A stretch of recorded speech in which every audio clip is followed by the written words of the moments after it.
ज्यादा रिश्ते होना जरूरी नहीं, पर जो रिश्ते हैं उसमें जीवन होना जरूरी है। जिंदगी की हर सुबह कुछ शर्तें लेकर आती है और हर शाम कुछ तजुर्बे देकर जाती है। तूफान भी आना जरूरी है जिंदगी में, तब जाकर पता चलता है कौन हाथ छुड़ाकर भागता है और कौन हाथ पकड़कर। सोच का ही फर्क होता है, वरना समस्याएं आपको कमजोर नहीं बल्कि मजबूत बनाने आती है। अकेले हो तो विचारों पर काबू रखो और सबके साथ हो तो जुबान पर काबू रखो। कोई भी रिश्ता अपनी मर्जी से नहीं जुड़ता, क्योंकि आपको कब कहां किससे मिलना है यह ऊपर वाला तय करता है। मान और सम्मान की लड़ाई में कभी अकेले रहना हो तो रह लेना, लेकिन किसी के सामने खुद को टूटने मत देना, क्योंकि जब खुद का सम्मान करोगे तभी दूसरों से सम्मान पाओगे। दिल साफ और मकसद सही हो तो यकीन रखो किसी न किसी रूप में ईश्वर आपकी मदद करते हैं। कभी भी किसी पे आंख बंद करके भरोसा ना करें, क्योंकि दुनिया इतनी भी अच्छी नहीं है कि आपके भरोसे को कायम रख सके। खत्म तो सब धीरे धीरे होता है, बस पता अचानक लगता है। मुश्किल वक्त दुनिया का सबसे बड़ा जादूगर है, क्योंकि वह एक पल में आपके चाहने वालों के चेहरे से नकाब हटा देता है। गलती जीवन का एक पन्ना है, लेकिन रिश्ता पूरी किताब है। जरूरत पड़ने पर गलती का एक पन्ना फाड़ देना, लेकिन एक पन्ने के लिए पूरी किताब को मत खोना। किरण चाहे सूर्य की हो या फिर आशा की, जीवन के सभी अंधकार मिटा देती है। सब्र और सच्चाई एक ऐसी सवारी है जो कभी अपने सवार को गिरने नहीं देती, ना किसी के कदमों में ना किसी के नजरों में। अकेले चलना और आगे बढ़ते रहना आसान नहीं होता, लेकिन अगर हार ना मानी जाए, अपने आप को धोखा ना दिया जाए, तो आखिर में एक बेहतरीन कामयाबी हासिल होकर ही रहती है। अकेले चलना बहुत मुश्किल होता है, बहुत ही ज्यादा मुश्किल, लेकिन अकेले उठाया हुआ हर एक कदम तुम्हारे इरादों को मजबूत बनाता है, तुम्हारे व्यक्तित्व को निखारता है। श्री कृष्ण कहते हैं, हर वो इंसान जो अपनी लड़ाई अकेले लड़ रहा है, अपना रास्ता अकेले तय कर रहा है, लोगों की कड़वी और चुभती हुई बातों को अकेले सह रहा है, बस अपने रास्ते पर चलते रहो और आगे बढ़ते रहो। मैं तुम्हारा साथ अवश्य दूंगा। जिंदगी कमाई दौलत से नहीं मापी जाती, अंतिम यात्रा की भीड़ बताती है कि कमाई कैसी थी। सत्य केवल उनके लिए कड़वा होता है जो लोग झूठ में रहने के आदी हो चुके हैं। जिंदगी में जीतने के लिए जिद होनी चाहिए, हारने के लिए तो एक डर ही काफी है। भरोसा रखिए, जब हम किसी का अच्छा कर रहे होते हैं तो हमारे लिए भी कुछ अच्छा हो रहा होता है। सही फैसला लेना काबिलियत नहीं है, फैसला लेकर उसे सही साबित करना काबिलियत है। जैसे उबलते पानी में परछाई कभी नहीं दिखती, ठीक उसी प्रकार परेशान मन में भी समाधान नहीं दिखते। शांत होकर देखिए, सभी समस्याओं का हल मिल जाएगा। संसार में कोई भी मनुष्य सर्वगुण संपन्न नहीं होता, इसलिए कुछ कमियों को नजरअंदाज कर रिश्ते बनाए रखिए। जब किसी को किसी से रिश्ता खत्म करना होता है तो सबसे पहले वो अपनी जुबान की मिठास खत्म कर देता है। आंखों में नींद बहुत है पर सोना नहीं है, यही समय है कुछ करने का, इसे खोना नहीं है। श्री कृष्ण कहते हैं, ना किसी के अभाव में जियो, ना किसी के प्रभाव में जियो, यह जिंदगी है आपकी, अपने स्वभाव में जियो। रिश्ते को इस तरह से बचा लिया करो, कभी मान जाया करो, कभी मना लिया करो। मौन रहना एक साधना है और सोच समझकर बोलना एक कला। जो व्यक्ति स्पष्ट, साफ और सीधी बात बोलता है, उसकी वाणी तीव्र एवं कठोर जरूर होती है, लेकिन ऐसा व्यक्ति कभी किसी को धोखा नहीं देता। जो प्राप्त है वही पर्याप्त है। इन दो शब्दों में सुख बेहिसाब है। कर्म बहुत ध्यान से कीजिए, क्योंकि ना तो किसी की दुआ खाली जाती है, ना किसी की बद्दुआ। कभी याद रखना कि अगर ये दुनिया भेड़ियों का एक जंगल है तो तुम उन भेड़ियों के राजा हो। कहते हैं कि शिकार की तलाश में निकला भेड़िया उन भेड़ियों से ज्यादा भूखा होता है जिन्होंने अपने शिकार को पा लिया हो। तो तुम्हें बस इसी भेड़िए की तरह बनना है जो अपने शिकार की तलाश में भूखा हो। उसका दिमाग तेजी से काम कर रहा हो कि भूख कैसे मिटाया जाए, और ये भूख है कामयाबी की, दूसरों से कुछ अलग कर दिखाने की भूख, लोगों की निंदा से परेशान होकर रास्ता ना बदलना, क्योंकि सफलता शर्म से नहीं साहस से मिलती है। जीवन में आपको रोकने टोकने वाला कोई है तो उसका एहसान मानिए, क्योंकि जिन बागों में माली नहीं होते वह बाग जल्दी उजड़ जाते हैं। जो लोग मन में उतरते हैं उन्हें संभाल कर रखिए, जो लोग मन से उतरते हैं उनसे संभल कर रहिए। बुद्धिमान लोग कभी इतिहास नहीं रचते, वो तो सिर्फ इतिहास को पढ़ते हैं।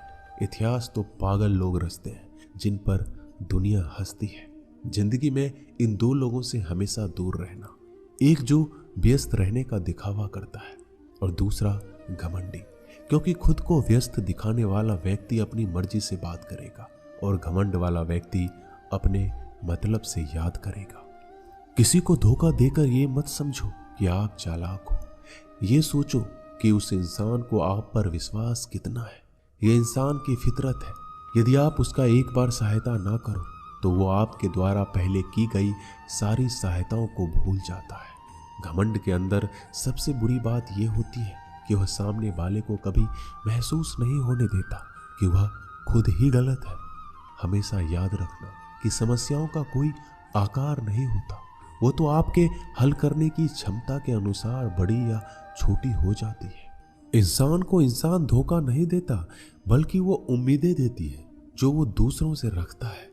जिंदगी में किसी को उतना ही तकलीफ देना जितना कि तुम खुद बर्दाश्त कर सको, क्योंकि तकलीफ देने में बहुत मजा आता है, लेकिन जब खुद के ऊपर आती है तो बहुत रोना आता है। जिंदगी में कोई भी इंसान अपने आप को ऐसे नहीं बदलता।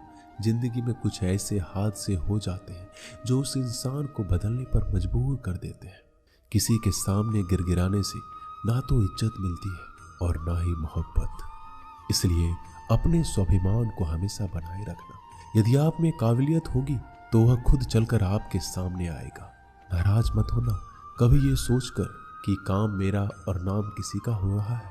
यहाँ सदियों से रुई और तेल जलते हैं, लेकिन लोग कहते हैं कि दीपक जल रहा है।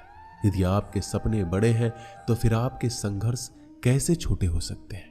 यदि कोई आपका विश्वास तोड़ता है तो आप उसका धन्यवाद करना, क्योंकि वही आपको सिखाता है कि विश्वास किसी पर बहुत ही सोच समझ कर करना चाहिए। यह इंसान बहुत ही खुदगर्ज है। जब किसी को पसंद करता है तो उसकी बुराई नहीं देखता, और जब किसी को नापसंद करता है तो उसकी अच्छाई नहीं देखता। जो दोगे वही लौट कर आएगा, फिर चाहे वह इज्जत हो या धोखा। दुआ कभी साथ नहीं छोड़ती और बद्दुआ कभी पीछा नहीं छोड़ती। डरिए मत कि हम गलती कर बैठे तो क्या होगा, क्योंकि गलतियों से ही तो सीखोगे। गलतियों से तो खुद का तजुर्बा आएगा। हारेंगे तो सीखेंगे और जीतेंगे तो सिखाएंगे। कई बार लोग कहते हैं कि मेरा तो समय ही खराब चल रहा है, मुझे समझ नहीं आता मैं क्या करूं, कैसे अपने बुरे समय को अच्छे समय में बदलूं। सच तो ये है, आपको एक चीज जो बुरे समय में जरूर करनी चाहिए, और बहुत से लोग ये चीज करना छोड़ देते हैं। चलिए इसे समझते हैं इस कहानी के माध्यम से। एक बार एक बहुत ही गरीब किसान था। वह गरीब था, मेहनती था, खुश था। वह रोज सुबह उठकर भगवान से केवल 10 मिनट मंदिर में जाकर भगवान के आगे हाथ जोड़कर प्रार्थना करता था। उस किसान की पत्नी भी हर रोज किसान के साथ मंदिर जाती। प्रार्थना करके वो सारा दिन अपने खेतों में काम करता। उसका जीवन बहुत ही अच्छा चल रहा था। अपनी मेहनत की कमाई से वो कुछ ज्यादा नहीं कमा पाता था, लेकिन फिर भी जितना कमाता था उसमें से कुछ पैसे लोगों की भलाई में लगा देता था। एक बार उनके गांव में एक बीमारी फैल गई। किसान का इकलौता लड़का बहुत बीमार हो गया। किसान के गांव में इस बीमारी के इलाज के लिए कोई अच्छा डॉक्टर नहीं था। पास के शहर में उस लड़के को ले जाया गया। शहर के इस अस्पताल का इलाज बहुत ही महंगा था। उस बेचारे किसान के लिए अस्पताल की डॉक्टर की फीस, दवाइयों का खर्चा आदि दे पाना बहुत मुश्किल था। किसान दिन प्रतिदिन हिम्मत हारता जा रहा था। एक दिन अस्पताल में बैठे बैठे वो इतना हताश हो गया कि वह जोर जोर से रोने लगा और कहने लगा, पता नहीं किस चीज का बदला ले रहे हैं भगवान। कभी वो खुद को कोसता तो कभी परमात्मा को। पर किसान की बीवी को अटूट विश्वास था परमात्मा पर। परमात्मा उनको इस मुसीबत की घड़ी में मदद करने जरूर आएंगे। पर किसान को आशा की कोई किरण नजर नहीं आ रही थी।